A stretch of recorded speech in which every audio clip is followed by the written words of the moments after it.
Good morning, everybody, and welcome to the Problem of Being Awake. My name's Ben, I'll be your host. I'm a conservative journalist and I'm about to blow the doors open on something, which is corruption inside social media. Now, I'm currently in a social media account of mine that I've invested a lot of energy and time in. I'm currently under what's called a shadow ban.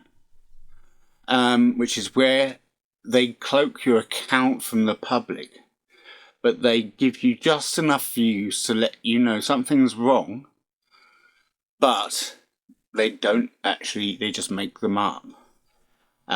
Lots of companies do it, lots of the mainstream social media platforms have been doing it on request of governments for years, and this time it's the Democrat Party of the United States, Kamala Harris, and anything negative about her, anything positive about Donald Trump, or anything negative about wokeism. So if you're conservative journalism, you are against wokeism. By definition, you will be.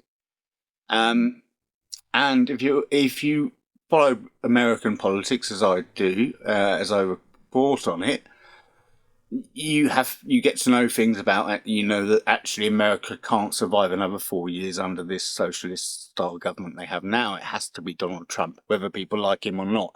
He's a steady hand, and the ship is very unsteady at the moment. But anyway, I am fed up of these things happening to me. I put in a lot of work. I actually put in far too much work. I had an accident. I was a psychologist 5 years ago, and I had an accident which left me with retrograde brain damage. So even though I still was able to and am able to do therapy and practice, I couldn't get insured because, for obvious reasons, it's like, yes, I'm able now, but one day I might not be, and that one day could cost someone to take their own lives. So I understood it. I made the call myself to the insurance company. I knew what they would say, and so after grieving for that, I got into this online journalism world, and I've had a lot of these pains because I speak my mind. I'm not rude, and I'm not offensive, but I'm going to start making a couple of changes. Because really, I want to define who I am and why I want to help. So, I've always helped people. It's in my nature. I like doing it. Selfish reasons for liking doing it. It gives me a good feeling inside. It makes me happy. So, helping other people does make you happy. So it's a quid pro quo in a way.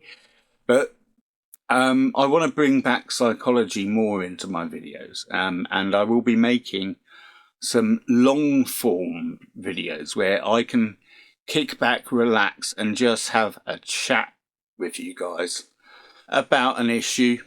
And it's going to be sort of 25 minutes. It's going to be good content. I'm calling it the Armchair Monologues. And eventually I'll make it something I can offer as a special thing to my community, because YouTube keep asking me to come up with something like that. So that's my idea, but I'm not prepared to lie down. So when I get these kind of bans, I fight harder back. You can only get cancelled if they let you. Now that does not, that's easy for someone who's self-employed to say, but they can only cancel your voice if they let you, because it's your choice to shut up.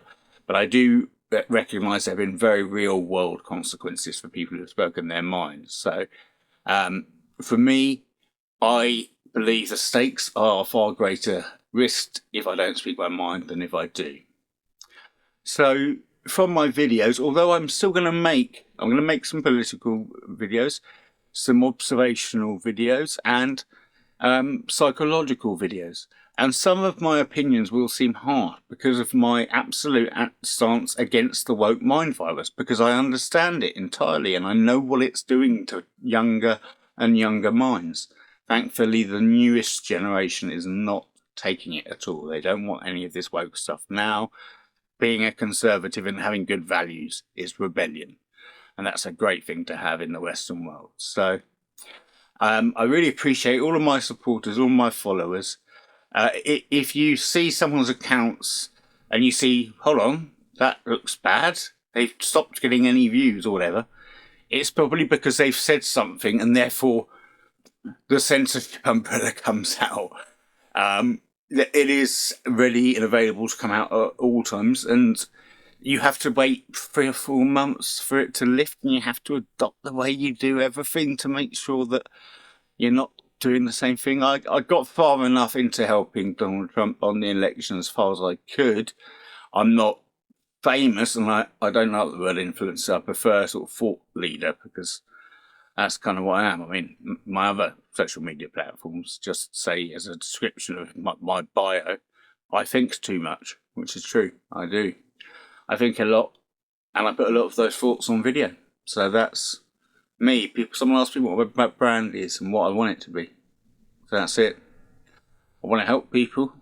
I want to work to end wokeness, and then I want to work to help those who've been worst affected by it from a psychological standpoint. And I mean that in a big way, as in when I see that things are calming down and there are people who are still in the woke mind virus mindset because it's still in them and they're struggling in life, that's where I will start offering all the help I can psychologically. But it's no point cleaning up a mess or mopping up a wet floor until you've turned off the tap that overflowed it. You've got to turn the tap off before you can start the cleanup. It's just that simple. So I'll leave it there. Thanks for listening. If you did enjoy, please do like, subscribe, share, everything. It's all good YouTubey stuff for me. Doesn't cost you anything, doesn't make me anything, but it makes me happy. And it was my birthday yesterday, 28th October. It's 29th today. Anyway, you be lucky, I'll be good, and I'll speak to you soon. Take it easy.